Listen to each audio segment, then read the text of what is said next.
Hello dear student, sir online class में आप लोगों का स्वागत है। आज आप सकते हैं प्रकाश का परावर्तन और उसके नियम। तो देखिए, प्रकाश का परावर्तन, प्रकाश का परावर्तन, और देखिए इसका इंग्लिश क्या होता है तो आप बताएंगे reflection of light, reflection of light,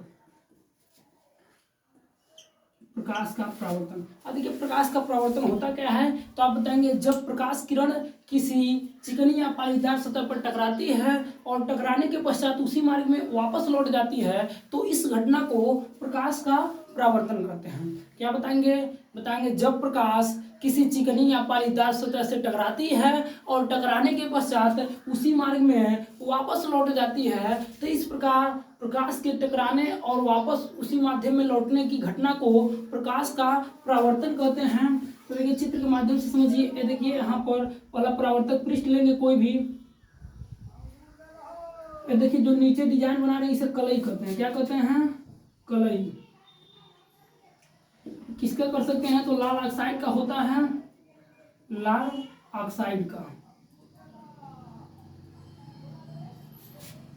अथवा चांदी की पॉलिश कर सकते हैं, चांदी की पॉलिश, चांदी की पॉलिश। और देखिए और सेकेंड वाला पृष्ठ परावर्तक पृष्ठ कहलाता है क्योंकि इसमें परावर्तन की घटना घटित होती है, परावर्तक पृष्ठ। और देखिए इसमें कोई प्रकाश किरण ऐसे आएगी तो देखिए आने के पश्चात ये टकरा कर उसी मार्ग में रिटर्न वापस लौट जाएगी। इसी घटना को प्रकाश का परावर्तन कहते हैं। तो देखिए जो आती किरण इसे आपतित किरण कहते हैं। कौन सी किरण कहते हैं? आपतित किरण, आपतित किरण। आपतित किरण क्या होता है तो आप बताएंगे जो किरण आकर परावर्तक पृष्ठ पर टकराती है तो उसी किरण को क्या कहते हैं? आपतित किरण। और देखिए परावर्तित किरण है, परावर्तित किरण। परावर्तित किरण क्या होता है तो बताएंगे वह किरण जो परावर्तन के पश्चात उसी मार्ग में वापस लौट जाती है तो उस किरण को परावर्तित किरण कहते हैं। और देखिए इस वाले पॉइंट को आपतन बिंदु कहते हैं। क्या कहते हैं? आपतन बिंदु। यहाँ जो पॉइंट है इस पॉइंट को आपतन बिंदु कहते हैं, आपतन बिंदु। और देखिए परावर्तक पृष्ठ को M1 M2 से डिनोट करते हैं, ऐसे M1 और M2 से। अब देखिए अब इसके पश्चात बीच में अविलंब की रचना करेंगे। अविलंब ये आपतन बिंदु से खींची गई रेखा अविलंब कहलाती है। आपतन बिंदु से खींची गई रेखा अविलंब कहलाती है जो परावर्तक पृष्ठ के लंबवत होती है। बताएंगे आपतन बिंदु से खींची गई रेखा जो परावर्तक पृष्ठ के लंबवत होती है तो उसे क्या कहते हैं? अविलंब कहते हैं। तो ऐसे इसे डॉट रेखाओं द्वारा दिखाते हैं, ऐसे इसे यन से प्रदर्शित करते हैं। अविलंब को यन से प्रदर्शित करते हैं, कैपिटल एन से। बताएंगे अविलंब क्या होता है तो बताएंगे आपतित किरणें जिस बिंदु पर टकराती हैं उस बिंदु को आपतन बिंदु कहते हैं और आपतन बिंदु से डाला गया लंब ही अविलंब कहलाता है। तो इस कंडीशन में ऐसे होगा। अब देखिए अविलंब इसे कहते हैं और अविलंब को यन से प्रदर्शित करते हैं, अविलंब। अब बताएंगे आपतित किरण और अविलंब के मध्य बने कोण को आपतन कोण कहते हैं जिसे एंगल आई से प्रदर्शित करते हैं। और बताएंगे आपतन कोण अविलंब और परावर्तित किरण के मध्य बने कोण को आपतन कोण कहते हैं और इसे स्मॉल r से डिनोट करते हैं। बताएंगे अविलंब और आपतित किरण के मध्य बने कोण को आपतन कोण कहते हैं, इसे I से डिनोट करते हैं। और अविलंब और परावर्तित किरण के मध्य बने कोण को परावर्तन कोण कहते हैं जिसे एंगल R से प्रदर्शित करते हैं। ये परावर्तन कोण है, परावर्तन कोण। और ये क्या होता है? आपतन कोण, आपतन कोण। देखिए उम्मीद है यहाँ तक समझे होंगे। अगर नहीं समझे हैं तो एक बार वो समझिए। बताएंगे प्रकाश का परावर्तन क्या होता है तो आप बताएंगे जब प्रकाश किसी चिकनी या पालीदार सतह से टकराती है और टकराने के पश्चात उसी मार्ग में वापस लौट जाती है तो इस घटना को प्रकाश का परावर्तन कहते हैं। और इसमें जो किरण आकर टकराती है परावर्तक पृष्ठ से उस किरण को क्या कहते हैं? आपतित किरण कहते हैं। और जो किरण टकराने के पश्चात उसी मार्ग में वापस लौट जाती है तो उस किरण को परावर्तित किरण कहते हैं। और आपतित किरण परावर्तक पृष्ठ के जिस बिंदु पर टकराती है उस बिंदु को आपतन बिंदु कहते हैं। और आपतन बिंदु से खींचा गया अविलंब ही क्या कहलाता है? अविलंब कहलाता है। आपतन बिंदु को ए से डिनोट करते हैं, चाहे बी से जो लिख सकते हैं यहाँ। अब देखिए परावर्तक पृष्ठ क्या होता है, तो आप बताएंगे ऐसा पृष्ठ जिसमें परावर्तन की घटना होती है परावर्तक पृष्ठ कहलाता है, और इसे M1 और M2 से प्रदर्शित करते हैं। तो परावर्तन का प्रकाश का परावर्तन समझ गए। अब इसके पश्चात जो अगला हेडिंग है परावर्तन का नियम है। तो आप बताएंगे परावर्तन का नियम, परावर्तन का नियम। देखिए परावर्तन का नियम, इसका इंग्लिश होता है reflection of light, reflection of light, sorry परावर्तन का नियम, reflection of law of reflection, law of reflection. देखिए लॉ ऑफ रिफ्लेक्शन, परावर्तन का नियम। आप बताएंगे परावर्तन के मुख्यतः दो नियम होते हैं, और प्रथम नियम ध्यान दीजिए, तो प्रथम नियम, परावर्तन के मुख्यतः दो नियम होते हैं। प्रथम नियम ध्यान दीजिए, बताएंगे प्रथम नियम, देखिए अच्छी तरह से समझ जाएंगे। प्रथम नियम क्या कहता है, तो आप बताएंगे आपतित किरण और आपतन बिंदु तथा परावर्तित किरण तीनों एक ही तल में उपस्थित होते हैं या एक ही तल में होते हैं। परावर्तन का प्रथम नियम कहता है कि आपतित किरण और आपतन बिंदु तथा परावर्तित किरण तीनों एक ही तल में होते हैं। यानी आपतित किरण, आपतित किरण कामा आपतन बिंदु, आपतन बिंदु तथा परावर्तित किरण, परावर्तित किरण तीनों एक ही तल में उपस्थित होते हैं, एक ही तल में उपस्थित होते हैं या एक ही तल में होते हैं। बताएंगे परावर्तन का प्रथम नियम क्या होता है, तो आप बताएंगे आपतित किरण, आपतन बिंदु तथा परावर्तित किरण तीनों एक ही तल में होते हैं। अब द्वितीय नियम ध्यान दीजिए, द्वितीय नियम,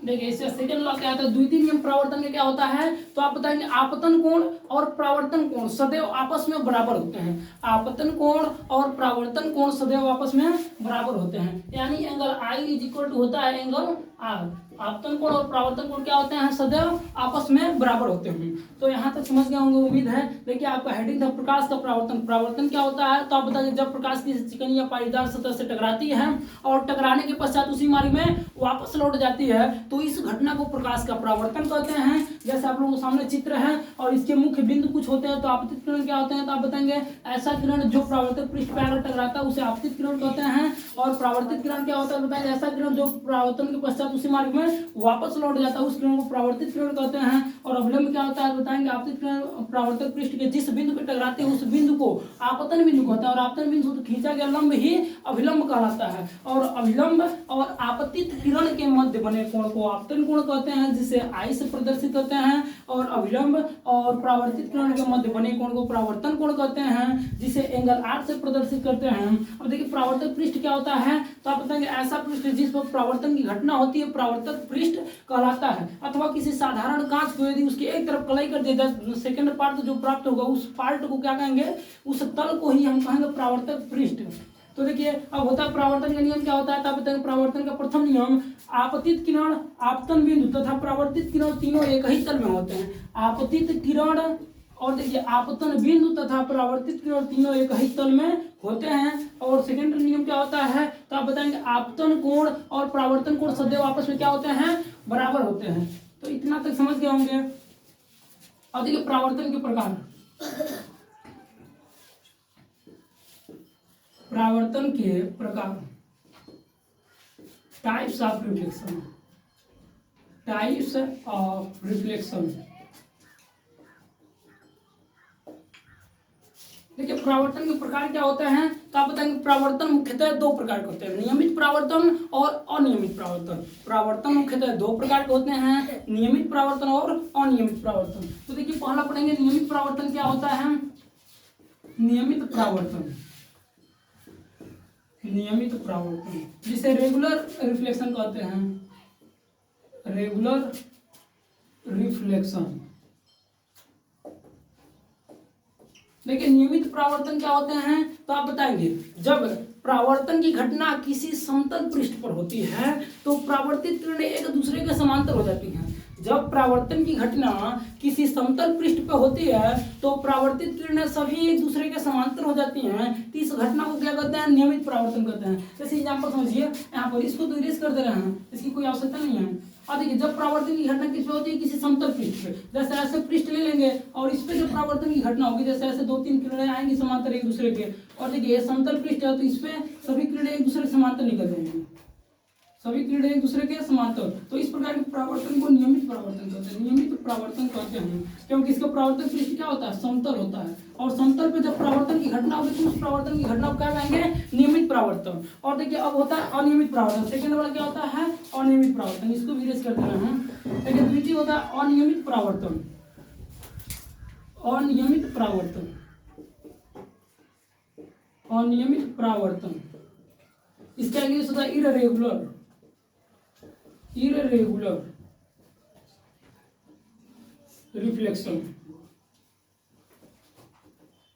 इररेगुलर रिफ्लेक्शन। देखिए अनियमित परावर्तन क्या होते हैं, तो बताएंगे जब परावर्तन की घटना किसी खुरदरे पृष्ठ पे होती है या वक्राकार पृष्ठ पे होती है तो परावर्तन के पश्चात परावर्तित किरणें एक दूसरे दिशाओं में फैल जाती हैं, अर्थात विभिन्न दिशाओं में फैल जाती हैं, तो इस घटना को अनियमित परावर्तन कहते हैं। जैसे जब परावर्तन की घटना किसी वक्राकार की सतह से हो रहा है, जैसे ऐसे है परावर्तन पृष्ठ यानी वक्राकार, परावर्तन पृष्ठ कैसा है, वक्राकार, बताएंगे या तो खुरदरा है या खुरदरा, बताएंगे जब परावर्तन की घटना किसी खुरदरे या वक्राकार पृष्ठ पे होती है तो परावर्तित किरणें परावर्तन के पश्चात विभिन्न दिशाओं में फैल जाते हैं, इसी घटना को क्या कहते हैं, अनियमित परावर्तन कहते हैं। जैसे यहाँ कोई परावर्तित किरण आ रही है इधर चली जा रही है, ऐसे अगर यहाँ आएगी तो इधर चली जाएगी, तो देखिए विभिन्न दिशाओं में फैल जाएगी, यहाँ आएगी तो इधर आ जाएगी, और यहाँ कोई किरण आ रही है तो यहाँ आ जाएगी।